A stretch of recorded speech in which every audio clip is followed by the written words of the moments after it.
सारे इधर बेटा ना। चैप्टर के स्टार्ट होते टाइम अपन ने 3 चीज़ें लिखी थी कि अपना सॉल्वेंट फिक्स है इस चैप्टर के लिए। इस चैप्टर के लिए सॉल्वेंट फिक्स क्या है? वाटर। ठीक है, मतलब लिक्विड। अब उस लिक्विड में मैं सॉलिड ऐड कर रहा हूँ कि लिक्विड ऐड कर रहा हूँ कि गैस ऐड कर रहा हूँ, उस पे फैक्टर्स या उसकी कंडीशन अलग होती जाएगी। तो गैसेस इन लिक्विड अपन ने पढ़ लिया, जो कि क्या था? Henry's law. अब सॉलिड इन लिक्विड या लिक्विड इन लिक्विड की कंडीशन देखनी है। ठीक है, और गैस की कंडीशन सॉलिड और लिक्विड से अलग क्यों जा रही है? क्योंकि देखो, ये चीज़ तुमको वो ट्यूब वाला बना के बताया था, ये कि मान लो अगर यहाँ पे मैंने एक पिस्टन लगा दिया और एक पिस्टन यहाँ पे लगा रखा है। ठीक है, एक टाइम पे इसमें मैंने कोई गैस फिल कर दी, एयर। ठीक है, और इस पिस्टन को मैं फिक्स करके, मतलब रोक के इस पिस्टन को प्रेस कर रहा हूँ, तो ये यहीं रहेगा ना, और ये प्रेस होगा, मतलब क्या हो रहा है? गैस कंप्रेस हो रही है। तो गैस कंप्रेस होती है, ये गैस की प्रॉपर्टी है। ठीक है, लेकिन मान लो अगर इसमें मैं कोई लिक्विड भर देता, मैंने पानी भर दिया या हनी डाल दिया, दोनों ही लिक्विड है। ठीक है, तो पानी भर दिया, उसके बाद मैं जब इसको फिक्स करूँगा और इसको प्रेस करूँगा, और ये ट्यूब मेरी ऐसी है कि ऐसा नहीं कि ट्यूब चौड़ी हो जाएगी, ऐसा कुछ नहीं है। ट्यूब बहुत स्ट्रांग है, ट्यूब का कुछ शेप नहीं बिगड़ेगा। और इसको अगर फिक्स किया तो क्या मैं इसको कंप्रेस कर पाऊंगा? नहीं, क्योंकि पानी कभी कंप्रेस नहीं होता कि तुमने दबा पानी एकदम सिकुड़ गया, ऐसा नहीं होता। ठीक है, तो जब मैं इस पिस्टन को प्रेस करूंगा तो ये पिस्टन ऊपर उठेगा, समझ गया ना? अगर मैं इसके अंदर कोई सॉलिड चीज भर देता, मान लो मैंने रेत भर दी पूरे में। ठीक है, अब रेत भर दी और फिर ये मैंने फिक्स कर दिया और इसको प्रेस कर रहा हूं, तो भी रेत कंप्रेस नहीं होगी। वो बात नहीं है कि रेत के बीच में थोड़ा बहुत जो एयर गलती से आ गई होगी वो हटा दो, रेत आपस में कंप्रेस नहीं होगी। ठीक है, तो ये फिक्स करके अगर इसको प्रेस किया तो ये पिस्टन ऊपर जाएगा और ये नीचे आएगा। इसको करूँगा तो ये ऐसे चलेगा। तो सॉलिड और लिक्विड क्या होते हैं? इनकम्प्रेसेबल, कंप्रेस नहीं होते, इसीलिए उनकी प्रॉपर्टीज अलग पड़ी जाती है। और गैशियस कंप्रेसेबल होती है, इसलिए उनकी प्रॉपर्टीज अलग पड़ी जाती है। तो गैस इन सॉल्वेंट, मतलब जो भी अपना लिक्विड था वो अपन ने पढ़ लिया। अब सॉलिड और लिक्विड की कंडीशन देख रहे हैं। ठीक है, इधर सारे सॉल्यूशन ऑफ सॉलिड या लिक्विड इन लिक्विड। सॉल्यूशन मतलब ये सॉल्वेंट रहा होगा, दोनों में से कुछ भी, और ये क्या? लिक्विड, अपना लिक्विड सॉल्वेंट, और ये दोनों सॉल्यूट रहा होगा। क्लियर? अब देखो, मोस्ट को देखो, इन जनरल लाइफ में, ठीक है, डेली में सबसे ज्यादा अपन कौन से टाइप का सॉल्यूशन देखते हैं घर पे? या तो लिक्विड इन लिक्विड या solid in liquid. Gaseous in liquid वाला अपने घर पे कहीं काम नहीं आता, कि डेली यूज में कहीं काम आ रहा हो कि तुम कोई गैस को कंप्रेस करके पानी में रख रहे हो। वो सिर्फ सोडा वालों का काम रहता है कि CO2 भरना, या फिर कहीं फैक्ट्रीज में कहीं लगता होगा कुछ। वरना डेली रिक्वायरमेंट पे अपना या तो लिक्विड में लिक्विड मिक्स करते हैं या फिर लिक्विड में सॉलिड मिक्स करते हैं, यही दो होता है। तो वही लिखा है कि मोस्ट कॉमन टाइप होता है, most common type of solution जो बनता है। ठीक है, solubility of solid in liquid depends upon. अब किस चीज, solid liquid in liquid depends upon. ठीक है, किस चीज पे डिपेंड करेगी? देखो, नेचर ऑफ सॉल्यूट पे डिपेंड करेगी कि सॉल्यूट है कैसा, लिक्विड है, सॉलिड है, कैसा है।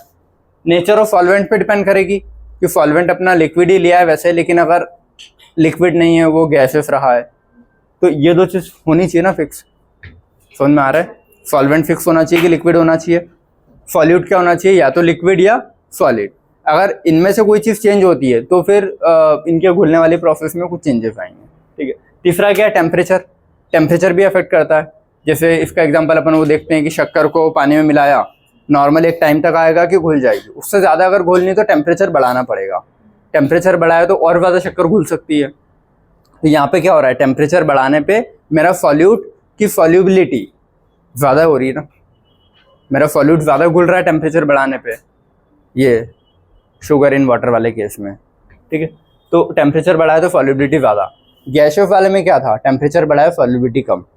तो इसीलिए दो फैक्टर बहुत वेरी करते हैं। ठीक है, टेम्परेचर यहाँ एकदम उल्टा और वहाँ एकदम उल्टा था। ये समझ में आया सभी को? बेटा इधर देख ले, लास्ट बेंच, फोन रख दे बैग में जल्दी। चलो देखो, अब अपन 2 पॉइंट पढ़ के आए ना, हाइड्रेशन एनर्जी और लेटाइस एनर्जी। तो लेटाइस एनर्जी क्या होता है? कोई भी कंपाउंड, आयनिक कंपाउंड जो बना होता है, वो कितना अच्छा लेटाइस है उसको कैसे डिफाइन करते हैं? जितने छोटे छोटे पार्टिकल होंगे, ठीक है, और जितने ज्यादा बॉन्ड्स होंगे उतना अच्छा लेटाइस। जितने बड़े पार्टिकल और जितना उनके बीच में गैप, उतना बेकार लेटाइस। ठीक है, हाइड्रेशन एनर्जी क्या होती है? पानी की वो पावर जो कोई भी बॉन्ड को तोड़ने में हेल्प कर रही है, ऐसा समझ लो। जैसे मैंने NaCl अंदर डाला तो Na और Cl के बीच में आयनिक बॉन्ड है ना, तभी NaCl एक साथ है। तो इसके बीच में जो अट्रैक्शन फोर्स है ये आयनिक बॉन्ड जिसको मैं बोल रहा हूँ, जैसे ही NaCl पानी के अंदर गया, पानी इनके बीच का जो अट्रैक्शन फोर्स है इसको कम करेगा। ऐसे समझो ना, इमेजिन करते हुए लहरें आ रही है तो लहरें इन दोनों को बीच में से इनका आयनिक बॉन्ड अलग करके सेपरेट कर रही है। Na+ को इधर कर देगी और Cl को इधर कर देगी, Cl- को। तो ये हाइड्रेशन एनर्जी है। तो हाइड्रेशन एनर्जी आयनिक बॉन्ड को वीक कर रही है, ऐसे याद रखना। लेटाइस एनर्जी क्या होती है? लेटाइस कोई भी स्ट्रक्चर या कोई भी आयनिक कंपाउंड या कोई भी सॉलिड स्ट्रक्चर का स्टेबिलिटी डिफाइन करता है कि जितना अच्छा छोटे छोटे मॉलिक्यूल से मिलकर लेटाइस बना होगा वो उतना अच्छा बेटर लेटाइस है। समझ में आता है ये? ठीक है। अब यहाँ पे मैंने बोला कि ये पानी रखा है मेरे पास, पानी में मैंने दो चीज़ें डाल रहा हूँ, एक A है और एक B है। A चीज़ ऐसी है जो बहुत अच्छा लेटाइस है, मतलब वो जिस चीज़ से मिलके बनाया ना वो बहुत छोटे छोटे पार्टिकल बहुत सारे हज़ारों में मिलके उससे बना है, और B बहुत बड़े बड़े पार्टिकल से मिलके बना है। दोनों को मैंने पानी में डाला, कौन जल्दी घुल जाएगा? ठीक है ना, क्योंकि बड़े पार्टिकल्स को सेपरेट करने के लिए उनके बीच में बॉन्ड कम होंगे ना। जैसे बहुत छोटे पार्टिकल है तो उनके नंबर ऑफ बॉन्ड्स भी बढ़ जाएंगे क्योंकि अमाउंट बढ़ गया ना, और जितने बड़े पार्टिकल उनके नंबर ऑफ बॉन्ड्स छोटे रह जाएंगे। और जितना अपन ने पढ़ा है कि अगर एटम के साइज बड़े होते हैं तो फोर्स ऑफ अट्रैक्शन आपस में वीक होता है। ठीक है, तो ये वाली सारी चीज़ें आ जाएगी। फिर कहते हैं हाँ, तो जो छोटा वाला पार्टिकल से जो चीज़ बनी है उसको जब पानी में डाला तो उसकी हाई लेटाइस एनर्जी रहेगी तो वो कम सॉल्युबल होगा। जो बड़े वाले पार्टिकल से मिलकर बना था उसको जब पानी में डालूंगा तो उसकी लेटाइस एनर्जी कम है तो वो ज़्यादा सॉल्युबल है। तो लेटाइस एनर्जी सॉल्युबिलिटी के इन्वर्स में है। जितना अच्छा लेटाइस होगा, मतलब जितना स्ट्रॉन्ग वो चीज़ कॉम्पैक्टली पैक्ड होगी, वो इतनी जल्दी नहीं घुल पाएगी। ये समझ में आता है ना? तो वही है। तो आयनिक सॉल्यूट, आयनिक वाले की बात कर रहे हैं, ठीक है। हैविंग हाई लेटाइस एनर्जी, क्योंकि लेटाइस एनर्जी अपने आयनिक बॉन्ड में ही पड़ी थी, ठीक है। तो आयनिक सॉलिड्स के लिए ही बात करता हूँ, ठीक है। आयनिक सॉलिड या solids having high lattice energy are less soluble in water, या जो भी सॉल्वेंट है अपना, ठीक है। While those having low lattice energy are more soluble, जिनकी लेटाइस कम है वो जल्दी घुल जाएंगे। जो बहुत अच्छा लेटाइस बना है, एकदम पैक है, उसको टूटने में बहुत टाइम लगेगा पानी के अंदर। क्लियर है? तो वो ये पॉइंट था। अब लेटाइस का पढ़ लिया, अगला क्या है? हाइड्रेशन का। हाइड्रेशन में भी क्या है कि हाइड्रेशन वाला ये बोल रहा हूं मैं, ये है, ठीक है। Na+ Cl- से जुड़ा हुआ है ना ऐसे, तो बोल रहा हूँ पानी जो है इनके बीच के बॉन्ड को वीक करता है। ये बॉन्ड, इस बॉन्ड को तोड़ता है पानी। समझ गए ना? तो इस चीज को बोलते हैं हाइड्रेशन एनर्जी।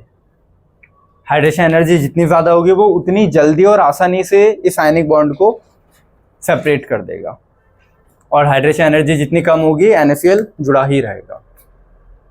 क्लियर है? तो वही पॉइंट, उस पॉइंट से समझ जाओगे।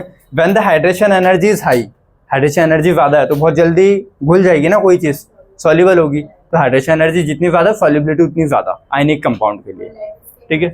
और लेटाइस के इनवर्स में, और the ionic solid is more soluble, तो वो आयनिक सॉलिड ज्यादा सॉल्युबल होगा। जितनी ज्यादा हाइड्रेशन उतनी ज्यादा सॉल्युबल। और आयनिक बोल रहा है क्योंकि आयनिक के बीच के बॉन्ड को वीक करते हैं, ये फोर्स ऑफ अट्रैक्शन को वीक करता है, ठीक है। चलो अगला, ये देखो अगला तीसरी चीज क्या होती है? Dielectric constant. डाइलेक्ट्रिक कांस्टेंट मतलब कोई एक प्रॉपर्टी है हर सब्सटेंस की, हर सॉल्वेंट की एक प्रॉपर्टी है, और ये प्रॉपर्टी सेम हाइड्रेशन जैसी समझो तुम। क्लियर है? तो आयनिक सॉलिड डिसॉल्व फ्रीली इन, देखो बस एक पॉइंट इतना याद रखो अभी, जिसका डाइलेक्ट्रिक कांस्टेंट जितना ज्यादा होता है उसमें आयनिक चीजें ज्यादा घुलती है। जिसका डाइलेक्ट्रिक कांस्टेंट जितना ज्यादा होता है उसमें आयनिक चीजें उतनी ज्यादा घुलती है। जिसका डाइलेक्ट्रिक कांस्टेंट बहुत ही कम है, अच्छा इसको ऐसे सोचो याद करने के लिए, ठीक है। डाइलेक्ट्रिक है, डाई मतलब दो, दो मतलब क्या है? चार्ज होंगे ना यहाँ पे, पॉजिटिव नेगेटिव। तो किसी चीज में डाइलेक्ट्रिक कांस्टेंट मतलब उसके प्लस माइनस चार्ज बहुत ज्यादा है, मतलब वो सब्सटेंस खुद ही बहुत ज्यादा आयनिक है। किसी का डाइलेक्ट्रिक कांस्टेंट अगर ज्यादा है मतलब क्या है? वो सब्सटेंस उतना ज्यादा आयनिक है, उसके अंदर जो डाइलेक्ट्रिक वाली चीज है वो बहुत ज्यादा है। तो बहुत ज्यादा अगर उसके अंदर प्लस माइनस चार्ज है, उसमें अगर कोई आयनिक चीज को डालूंगा तो बहुत जल्दी घुल जाएगी ना। और किसी का डाइलेक्ट्रिक कांस्टेंट मान लो बहुत ही कम है, उसमें कोई 3-4 प्लस चार्ज ही है, एक 2-3 प्लस है और 2-3 माइनस ही है, उसमें अगर कोई आयनिक चीज को डालूंगा तो उसको तोड़ने में मुश्किल रहेगा उस पानी के लिए। तो वही लिखा है कि आयनिक solids devolve freely in a solvent having high dielectric constant. जिस सॉल्वेंट का डाइलेक्ट्रिक कांस्टेंट ज्यादा होता है उसमें आसानी से चीजें घुल जाएगी, जिसका डाइलेक्ट्रिक कांस्टेंट कम उसमें आसानी से चीजें नहीं घुलेगी। इसको ऐसे सोच लो, शक्लें देख रहे हो।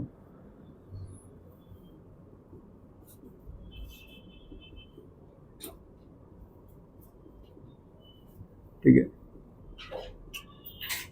बस ये हाई डाइलेक्ट्रिक कांस्टेंट वाला है, ये लो डाइलेक्ट्रिक कांस्टेंट वाला है। तो हाई डाइलेक्ट्रिक कांस्टेंट में अगर मैं कोई भी आयनिक चीज डालूंगा तो बहुत जल्दी घुल जाएगी। लो वाले में अगर कोई आयनिक चीज डालूंगा तो वो इतनी आसानी से नहीं घुलेगी। समझ में आया इससे? ठीक है।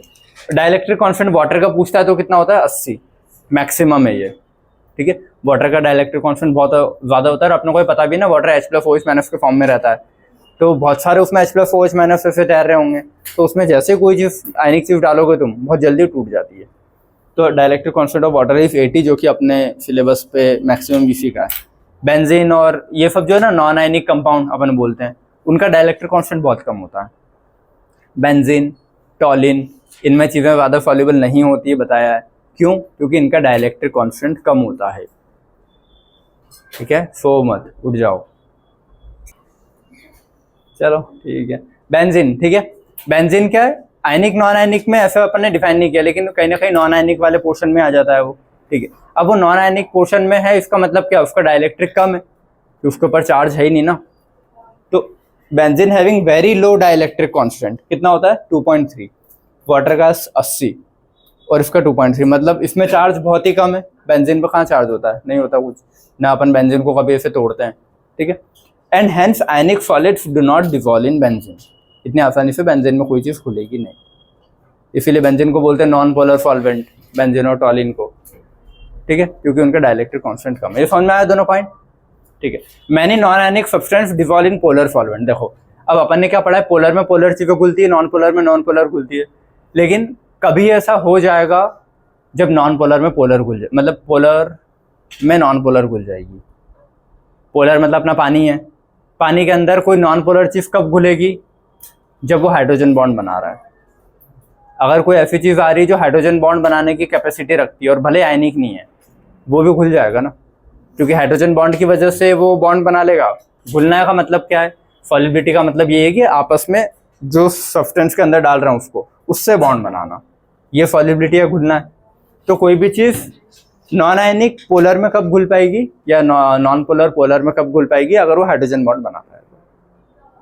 हाँ, इंट्रा इंटर कुछ भी हो, लेकिन नहीं, इंटर है, इंटर। ठीक है, इंट्रा मतलब खुद में, तो फिर तो आपस में बॉन्ड ही नहीं बनाया, तो सॉल्युबल ही नहीं होगा। इंटर मतलब आपस में बॉन्ड बनाएगा वो वाटर के साथ या जो भी उसका सब्सटेंस है उसके साथ, तो मतलब घुल जाती है ऐसा। ठीक है, तो कभी पूछेगी नॉन आयनिक पोलर में सॉल्युबल होती है क्या? कब होती है? जब हाइड्रोजन बॉन्ड हो जाएगा। हाइड्रोजन बॉन्ड FON करते हैं, तो एग्जाम्पल अगर आते हैं तो देख लेना, जिसमें FON आ रहा हो H के साथ, वो घुलता है। ठीक है, चलो इतना पढ़ा। ठीक है, अब इसके फैक्टर्स अफेक्टिंग पढ़ ले। अपन ने किसके फैक्टर्स अफेक्टिंग पढ़े थे? अभी गैसेस इन लिक्विड वाले के पढ़े थे। अब किसके पढ़ रहे हैं? सॉलिड या लिक्विड इन लिक्विड के पढ़ रहे हैं। ठीक है, सॉलिबिलिटी डिपेंड्स अपॉन, तो इनमें सॉलिबिलिटी किन किन चीज पे डिपेंड करती है? टेम्परेचर पे करेगी। टेम्परेचर में एक्सोथर्मिक, एंडोथर्मिक।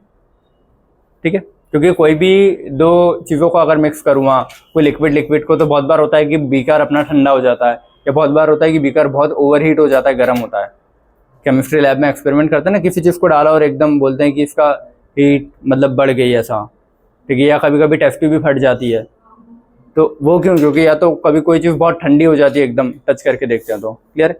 तो वो ये है कि टेम्परेचर एक्सोथर्मिक एंडोथर्मिक दोनों रिएक्शन शो कर सकता है, डिपेंड करता है कौन सी रिएक्शन है। अगर कोई चीज़ एक्सोथर्मिक है मतलब वो रिएक्शन चाह रही है कि हीट लिबरेट करे और फिर ही रिएक्शन हो, मतलब रिएक्शन होने में हीट क्या हो रही है? बाहर आ रही है, और तुम क्या कर रहे हो? बाहर से और हीट दे रहे हो, तो वो जो अंदर की हीट बाहर नहीं आ पाएगी ना, क्योंकि बाहर पहले से ही बहुत ज्यादा हीट है। ये चीज समझ गया ना? ये कोई टेस्ट ट्यूब थी, ठीक है, उसमें कुछ सॉल्यूशन मिक्स है, 2 A और B, ये अपनी हीट लिबरेट कर रहा है। ठीक है, तब बहुत बेस्ट रिएक्शन दे पाएगा। लेकिन मैं क्या बोल रहा हूं? मैं बाहर से एक्स्ट्रा हीट दे रहा हूं इसको, तो बाहर अगर हीट का पोर्शन ज़्यादा रहेगा तो वो अपनी हीट लिबरेट नहीं कर पाएगा ना, तो रिएक्शन बहुत स्लो हो जाएगी। फिर जैसे होता है यार, कोई भी गर्म चीज़ ठंडी कब होती है, ठंडी में बहुत जल्दी ठंडी होती है। फॉर एग्जाम्पल कोई गर्म खाना लेके आया है, ठीक है, और गर्मी के टाइम पे देखोगे तो खाना धीरे धीरे ठंडा होगा। क्यों? क्योंकि एनवायरनमेंट का टेम्परेचर भी ज़्यादा है, जो खाना लेके आया था रोटी या सब्जी उसका भी ज़्यादा टेम्परेचर है, तो वो गैप कम है तो धीरे धीरे शिफ्ट होता है टेम्परेचर। लेकिन मान लो अगर ठंडी है बहुत ज़्यादा, उसमें तुम कोई भी गर्म चीज़ लेके आ जाओ, बहुत जल्दी वो अपनी जो हीट है एनवायरनमेंट में लिबरेट कर देती है, क्योंकि बाहर उसको कोई रोकने वाली हीट नहीं है ना। तो वो यही चीज़ बोल रहा है कि अगर कोई एक्सोथर्मिक रिएक्शन है कि रिएक्शन खुद चाहती है अपनी हीट बाहर करना, तो वो रिएक्शन कब जल्दी होगी? जब बाहर का टेम्परेचर ठंडा होगा, तो बहुत जल्दी जल्दी हीट लिबरेट होगी और जल्दी जल्दी मतलब रिएक्शन आगे बढ़ेगी। लेकिन अगर मैं बोल रहा हूँ एक्सोथर्मिक में मैंने टेम्परेचर बढ़ा दिया बाहर का, तो बाहर का टेम्परेचर बढ़ा दिया तो अपनी हीट लिबरेट नहीं कर पाएगा, तो रिएक्शन बहुत स्लो हो जाएगी, तो सॉल्युबिलिटी डिक्रीजेस। रिएक्शन का मतलब सॉल्युबिलिटी। क्लियर है? सेम कंडीशन एंडोथर्मिक रिएक्शन है। मान लो कोई रिएक्शन चाहती है कि बाहर से एनवायरनमेंट से हीट खींच के ही वो रिएक्शन कर पा रहा है, तो एनवायरनमेंट में हीट होनी भी तो चाहिए उसके लिए। तो मतलब अगर मैं उसका टेम्परेचर बढ़ा रहा हूँ बाहर से, तो मैं तो उसकी हेल्प ही कर रहा हूँ ना। उसको टेम्परेचर दिया, बढ़ाया, उसने हीट अंदर खींचता गया और जल्दी जल्दी रिएक्शन करवा ली। तो इसमें क्या होगा, एंडोथर्मिक वाले में अगर टेम्परेचर बढ़ाता हूँ तो जल्दी जल्दी रिएक्शन होगी, मतलब सॉल्युबिलिटी इंक्रीज। समझ में आई ये चीज़ें? ठीक है। नेचर ऑफ सॉल्यूट और नेचर ऑफ सॉल्वेंट पर तो डिपेंड करेगा ही हमेशा कि सॉल्यूट कैसा है, सॉल्वेंट कैसा है, कौन सा सॉल्यूट है, कौन सा सॉल्वेंट है। क्लियर है? और अपने यहाँ तो अपन ने फिक्स कर रखा है कि सॉल्वेंट वाटर ही है most of the time. Solute का जो केस अपन अभी पढ़ रहे हैं वो सॉलिड या लिक्विड ही है यहाँ पे। अगर उसको गैस कर दिया तो ये चीज़ें भी चेंज हो जाएगी। क्लियर है? इतना बड़ा, ठीक है। अब सॉल्युबिलिटी ऑफ सॉलिड या liquid doesn't depend upon pressure. देखो गैसेस वाली चीज़ में प्रेशर पे डिपेंड कर रहा था। जैसे मान लो मैंने बोला है कि पानी है, पानी में मेरे को CO2 डिजॉल्व करनी है, तो मेरे को हाई प्रेशर से ही डिजॉल्व कर पाऊंगा। मैंने बोला पानी में मेरे को शक्कर घोलनी है या नमक घोलना है, उसमें प्रेशर का क्या काम? समझ गया ना कि ऊपर से प्रेशर में लगाऊं नहीं लगाऊं, शक्कर या नमक घुल जाएगा बिना उसके भी, लेकिन CO2 बिना प्रेशर के नहीं घुलेगी। तो सॉलिड या लिक्विड वाले केस में प्रेशर पे डिपेंड नहीं करता कभी भी, ठीक है, क्योंकि उसमें अपन ने 4 पॉइंट लिखे थे गैसेस इन लिक्विड में, टेम्परेचर, सॉल्यूट, सॉल्वेंट और प्रेशर। और प्रेशर से फिर आया था हेनरीज लॉ। ठीक है, यहाँ पे प्रेशर वाली चीज एग्जिस्ट ही नहीं करती। क्यों? क्योंकि solubility of solid liquid doesn't depend upon the pressure, because solid and liquid are incompressible, क्योंकि उनको कंप्रेस नहीं कर पाओगे तुम। क्लियर है? Polar compound dissolve in polar, इसके एग्जांपल अपन पहले लिख चुके हैं। पोलर पोलर में dissolve, non polar non polar में डिवॉल्व। लेकिन अपोजिट वाले डिवॉल्व नहीं होते, एक्सेप्शन हाइड्रोजन बॉन्डिंग। अगर कहीं हाइड्रोजन बॉन्डिंग हो रही होगी तो डिवॉल्व हो पाएगा, वरना पॉसिबल नहीं है।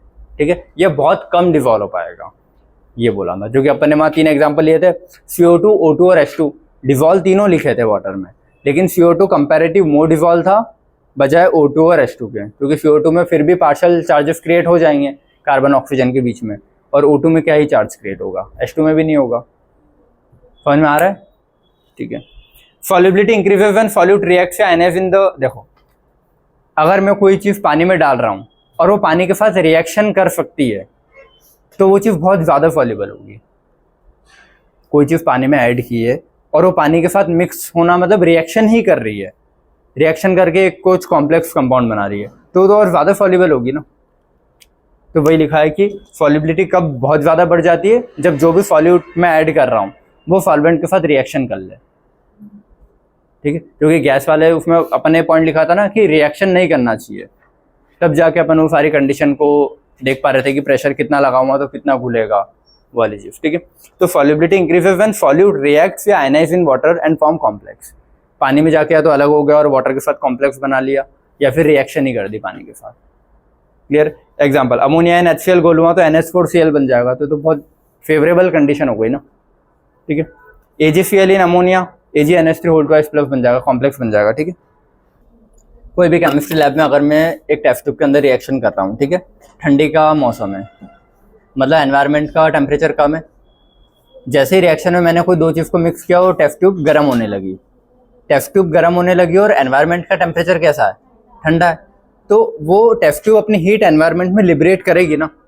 और टेस्ट ट्यूब हीट हो रही है मतलब वो रिएक्शन एक्सोथर्मिक है, तभी हीट बाहर लिबरेट कर रहा है। तो अगर वो हीट बाहर आसानी से लिबरेट हो पा रही है एनवायरनमेंट में, तो रिएक्शन जल्दी हो रही है, ठीक है। हाँ, एनवायरनमेंट का टेम्परेचर कम है यहाँ पे, ये बोल रहा हूँ। अगर वही सेम टेस्ट ट्यूब में बहुत ऐसी गर्मी पड़ रही है 45-50 डिग्री की, उसमें वो रिएक्शन कर रहा हूँ, तो एनवायरनमेंट का टेम्परेचर भी ज़्यादा है, ठीक है। और टेस्ट ट्यूब भी क्या है, एक्सोथर्मिक है। तो टेस्ट ट्यूब अगर अपनी हीट बाहर लिबरेट कर रही है तो इतनी ज़्यादा लिबरेट नहीं कर पाएगी ना, क्योंकि बाहर पहले से ही गर्मी है। तो वो अपनी हीट बहुत धीरे धीरे लिबरेट कर पाएगी, मतलब वो रिएक्शन बहुत स्लो हो जाएगी। तो वही लिखा है कि कोई भी अगर एक्सोथर्मिक रिएक्शन है कि हीट बाहर लिबरेट हो रही है, और अगर मैं बाहर से टेम्परेचर बढ़ा रहा हूँ कि एनवायरनमेंट का टेम्परेचर ज़्यादा, मतलब गर्मी में रखी है मैंने, ठीक है, गर्मी में रख दी, मतलब क्या होगा, रिएक्शन स्लो हो जाएगी। अगर एंडोथर्मिक रिएक्शन है कोई कि टेस्ट ट्यूब ठंडी हो रही है, ठीक है, और मैंने ठंडी हो रही है टेस्ट ट्यूब, मतलब और बाहर का टेम्परेचर मैंने बढ़ाया है, तो ठंडी हो रही है मतलब कहीं ना कहीं वो हीट को एब्जॉर्ब कर रहा होगा, तभी ठंडी हो रही है ना बाहर से। तो बाहर अगर मैंने टेम्परेचर और बढ़ा दिया तो और ज़्यादा हीट एब्जॉर्ब करेगा, तो उसके लिए तो फेवरेबल कंडीशन है ना रिएक्शन के लिए।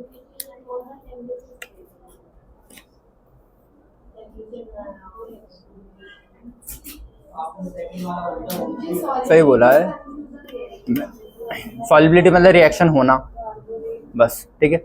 अगर कोई एक्सोथर्मिक कंडीशन या कोई रिएक्शन है, एक्सोथर्मिक है और मैं बाहर से भी टेम्परेचर बढ़ा रहा हूँ, तो उसके लिए फेवरेबल नहीं है। अगर कोई एंडोथर्मिक है और फिर मैं बाहर से बढ़ा रहा हूँ, तो उसके लिए फेवरेबल है।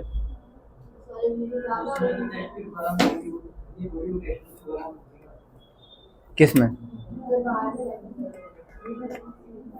कोई एंडोथर्मिक, हाँ, एंडोथर्मिक कोई है तो वो तो एनवायरनमेंट से हीट ले ही रहा है ना, एंडोथर्मिक एनवायरनमेंट से हीट ले रहा है और मैं एनवायरनमेंट से और हीट दे रहा हूँ, तो उसके लिए तो फेवरेबल हुआ ना, तो जल्दी जल्दी करेगा रिएक्शन ये।